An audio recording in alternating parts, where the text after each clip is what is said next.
ಒಂದು ಕಥೆಯ ಜಗದೊಡೆಯನ ಗುರಿ ಮನುಜನ ಪ್ರೀತಿಯ ಒಂದು ಕಥೆಯ.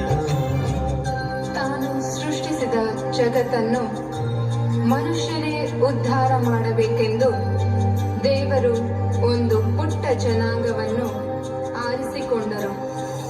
ಈ ಜನಾಂಗಕ್ಕೆ ಪ್ರೀತಿ ತುಂಬಿದರು, ತನ್ನ ಜನರೆಂದು ಪ್ರೀತಿಯಿಂದ ಹರಸಿದರು. ಆದರೆ ಜನಾಂಗ ಪ್ರೀತಿ ಮರೆತು ಸ್ವಾರ್ಥಿಗಳಾಗಿ ಮೆರೆದರು. ದೇವರಿಂದ ದೂರಾದರು, ಸಿಡಿದೆದ್ದು ದಂಗೆ ಎದ್ದರು. ದೇವರಿಂದ ದೂರ ಹೋದರು, ಬಲು ದೂರ ದೂರ ಹೋದರು. ತನ್ನ ಒಡಲ ಜೀವವನ್ನು ದೂರ ಮಾಡುವನೆ ದೇವನು. ಅನುಕಂಪವ ಉಸಿರಾಗಿಸಿ ನೀಡಿದ ಜೀವಕ್ಕೆ ಹೊಸ ರೂಪ. ತನ್ನ ಜನರ ಪ್ರೀತಿಗೆ ತನ್ನ ಪ್ರಿಯ ಕಂದನನು ಜಗದಾತ್ಮನ ಜಗಜ್ಯೋತಿಯ ಭೂಮಿಗೆ ಇಂದು ಕಳಿಸಿದನು, ಭೂಮಿಗೆ ಇಂದು ಕಳಿಸಿದನು. ಈ ಜಗಜ್ಯೋತಿಯನ್ನು ಕಾಲಾನುಕಾಲಕ್ಕೆ ಭುವಿಗೆಲ್ಲ ಸಾರುತ್ತಾ ಬಂದರು ಪಂಡಿತರು, ಪ್ರವಾದಿಗಳು, ಪರಮ ಜ್ಞಾನಿಗಳು.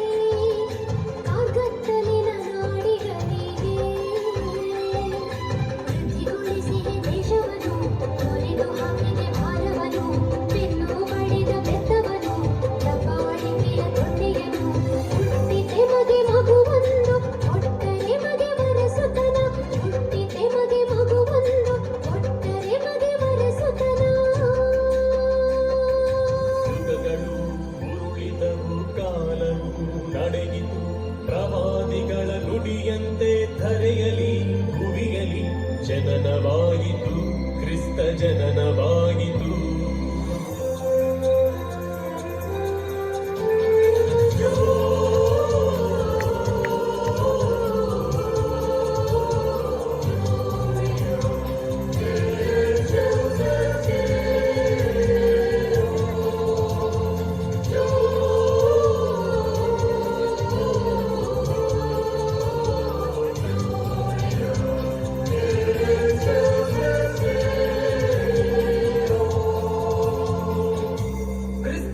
ಜನನದ ಮುನ್ಸೂಚನೆಯಾಗಿ ಆಕಾಶದಲ್ಲಿ ನಕ್ಷತ್ರವೊಂದು ಕಾಣಿಸಿತು. ಇಲ್ಲಿನ ಜನರಿಗೆಲ್ಲ, ದೂರ ದೇಶದ ಜ್ಞಾನಿಗಳು ಚುಕ್ಕಿಯ ನೋಡಿದರು, ನಕ್ಷತ್ರದ ಬೆನ್ನಲ್ಲೇ ನಡೆದರು, ಜ್ಯೋತಿಯ ಹುಡುಕುತ್ತಾ ಬಂದರು, ಆ ಮಹಾಜ್ಯೋತಿಯ ಹುಡುಕುತ್ತಾ ಬಂದರು.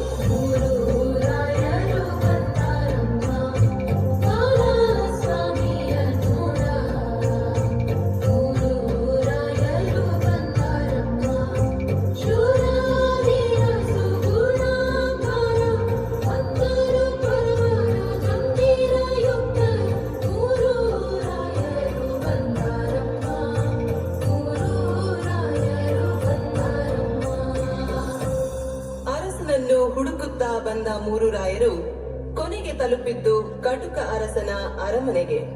ಆಗ ಹೆರೋದ ಗಲೀಲಿಯದ ಸಿಂಹಾಸನದಲ್ಲಿ ಕುಳಿತಿದ್ದ. ತನ್ನ ಸಿಂಹಾಸನಕ್ಕೆ ಪ್ರತಿಸ್ಪರ್ಧಿಯೊಬ್ಬ ಹುಟ್ಟಿದ್ದಾನೆ ಎಂಬ ಅಳಲು ಅವನನ್ನು ಅಲ್ಲೋಲ ಕಲ್ಲೋಲ ಮಾಡಿತ್ತು. ಬೆತ್ಲೆಹೇಮಿನಲ್ಲಿ ಹುಟ್ಟಿದ ಮಹಾಜ್ಯೋತಿಯನ್ನು ಆರಿಸಲು ಸೈತಾನನ ಶಕ್ತಿ ಹೆರೋದನ ಆತ್ಮವನ್ನು ಸೇರಿಕೊಂಡಿತು. ಕೆಂಡವಾಗಿ ಕಿಡಿಕಾರಿದ ಅಟ್ಟಹಾಸ ಮೆರೆದಾಡಿತು, ಮಗುವನ್ನು ಹುಡುಕಲು ಸೈನ್ಯವ ಹಟ್ಟಿದ. ಬೀದಿ ಬೀದಿಯ ಹಳ್ಳಿಯ ಗಂಡು ಮಕ್ಕಳನ್ನು ಹುಡುಕುತ್ತ ಹೊರಟ, ಕತ್ತಿಗೆ ಸಿಕ್ಕಿದ ಕುತ್ತಿಗೆ ಕಡಿದ, ಕಾಲಿಗೆ ಸಿಕ್ಕಿದ ಮಕ್ಕಳ ತುಳಿದ. ಭೀತಿಯು ಹರಡಿತು, ರಕ್ತವು ಹರಿಯಿತು, ಮುಟ್ಟಿದ ಮಕ್ಕಳ ಪ್ರಾಣವು ಹೂಡಿತು. ನರಮೇಧದಲ್ಲಿ ಮದವೇರಿದಂತೆ ಮಕ್ಕಳ ಕೊಲ್ಲಿಸಿದ, ಮುದ್ದು ಮಕ್ಕಳ ಸೀಡಿಸಿದ. ಕಂದನನ್ನು ಹುಡುಕಾಡಿದ ಕೈಗಳು ಬರಿದಾಗಿ ಹಿಂದಕ್ಕೆ ಬಂದವು. ಕಟುಕ ಅಧಿಪತಿಯ ಕಣ್ಣಿಗೆ ಸ್ವರ್ಗದ ಆ ಮಹಾಜ್ಯೋತಿ ಕಾಣಿಸಲಿಲ್ಲ. ಆದರೆ ಸಮಾಜದಿಂದ ತಿರಸ್ಕೃತಗೊಂಡಿದ್ದ, ಬಹಿಷ್ಕಾರದ ಪ್ರಜೆಗಳಂತಿದ್ದ, ಗುಡ್ಡಗಾಡುಗಳಲ್ಲಿ ಕುರಿ ಮೇಯಿಸುತ್ತಿದ್ದ ಕುರುಬರಿಗೆ ಆ ಸಂದೇಶ ಕೇಳಿಸಿತು. ಅದೋ ನೋಡಿ, ಆಕಾಶದಲ್ಲಿ ದೂತವೃಂದ ಹಾಡುತ್ತಿದೆ. ಸಂತಸದ, ಸಂತೋಷದ ಆ ಸಂದೇಶ.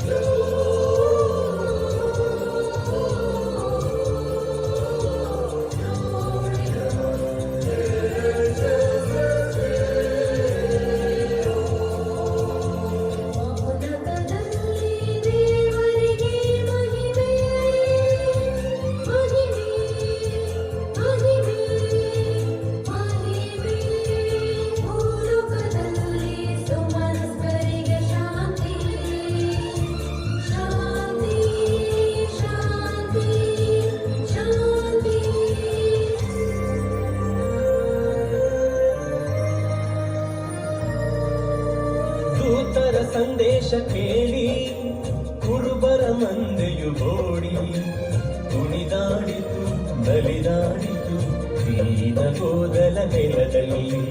ಕುಣಿದಾಡಿತು, ನಲಿದಾಡಿತು ದೀನ ಗೋದಲ ನೆಲದಲ್ಲಿ.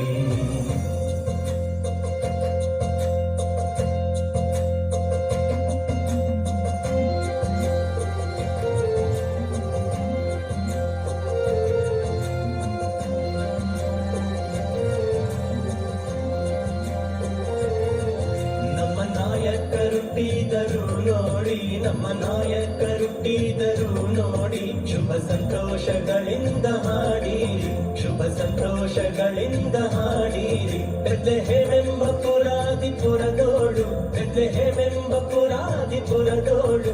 ಶುಭ ಸಂತೋಷಗಳಿಂದ ಹಾಡಿರಿ, ಶುಭ ಸಂತೋಷಗಳಿಂದ ಹಾಡಿರಿ. ಗೊಲ್ಲ ಜನರೇ ಕೇಳಿರಿ ನೀವೀಗ, ಗೊಲ್ಲ ಜನರೇ ಕೇಳಿರಿ ನೀವೀಗ. ನಮ್ಮ ನಾಯಕರುಟ್ಟಿದರು ನೋಡಿ, ನಮ್ಮ ನಾಯಕರುಟ್ಟಿದರು ನೋಡಿ. ಅತ್ತ ದೂರ ದೇಶದಿಂದ ನಡೆದು ಬಂದ ಜ್ಞಾನಿಗಳಿಗೆ ಅರಸ ಯೆಹೂದ ದಾರಿ ತೋರಿಸಲಿಲ್ಲ. ಆದರೆ ಆಗಸದ ನಕ್ಷತ್ರ ದಾರಿ ತೋರಿಸಿತು. ಅಹಂಕಾರಿ ಹೃದಯದ ಅರಸನಿಗೆ ಸ್ವರ್ಗದ ಜ್ಯೋತಿಯು ಕಾಣಲಿಲ್ಲ. ಆದರೆ ಮುಗ್ಧ ವಿಶ್ವಾಸದಲ್ಲಿ ಬಂದ ಜ್ಞಾನಿಗಳಿಗೆ ಆ ಮಹಾಜ್ಯೋತಿ ಕಾಣಿಸಿತು. ಜ್ಞಾನಿಗಳು ಕಂದನನ್ನು ಕಂಡು ನಮಿಸಿದರು.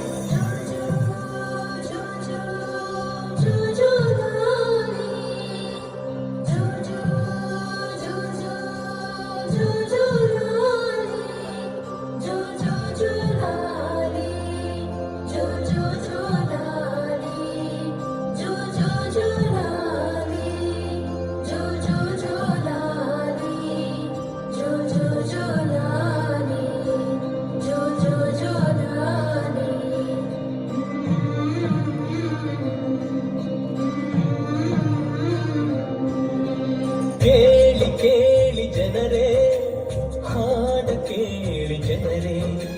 ಜಗದೊಡೆಯನು ಪರಮಾತ್ಮನು ಹುಲಿಯೇನೆಂದು ಬಂದರು. ಕುರುಬರು ಕುಣಿದು ಹೋದರು, ರಾಯರು ನಮಿಸಿ ಹೋದರು. ಜಗಜ್ಯೋತಿಯು ಧರೆಗಿಳಿಯಿತು, ಜಗತ್ತಿಗೆ ದೀಪವಾಯಿತು. ಜಗಜ್ಯೋತಿಯು ಧರೆಗಿಳಿಯಿತು, ಜಗತ್ತಿಗೆ ದೀಪವಾಯಿತು. ಈ ಜಗತ್ತಿನ ಜನರನ್ನು ಉದ್ಧಾರ ಮಾಡಲು ಪ್ರಭು ಯೇಸು ಈ ಭುವಿಯಲ್ಲಿ ಅವತರಿಸಿದರು. ಮುಗ್ಧ ಮಗುವಿನ ರೂಪದಲ್ಲಿ ಈ ಪುಟ್ಟ ಕಂದನ ಹೆಜ್ಜೆ ಹೆಜ್ಜೆಗಳಲ್ಲಿ ಜೀವ ಚಿಗುರಿತು, ಪ್ರೀತಿ ಬೆಳೆಯಿತು.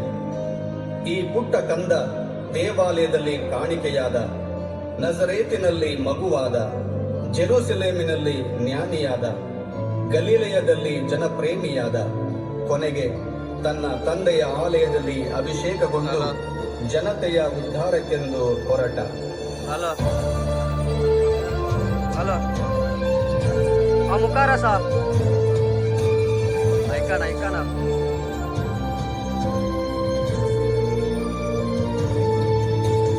ಕುರುಡರ ಕಣ್ಣು ತೆರೆಸಿದ, ಮೂಕರ ನಾಲಿಗೆ ಸಡಿಲಿಸಿದ, ಅಂಗವಿಕಲರ ಆದರಿಸಿ ನೊಂದ ಜನರನ್ನು ಸಂತೈಸಿದ, ದೇವರ ಪ್ರೀತಿಯ ತಿಳಿಸಿದ, ಜನತೆಗೆ ಪ್ರಾರ್ಥನೆ ಕಲಿಸಿದ, ಬಹಿಷ್ಕೃತರನ್ನು ಸ್ವಾಗತಿಸಿ ದೀನದಲಿತರ ಪ್ರೀತಿಸಿದ,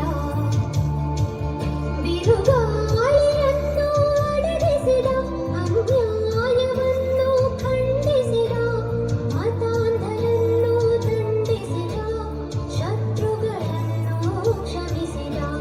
ಕುರುಡರ ಕಣ್ಣು ತೆರೆಸಿದ, ಮೂಕರ ನಾಲಗೆ ಸಡಿಲಿಸಿದ,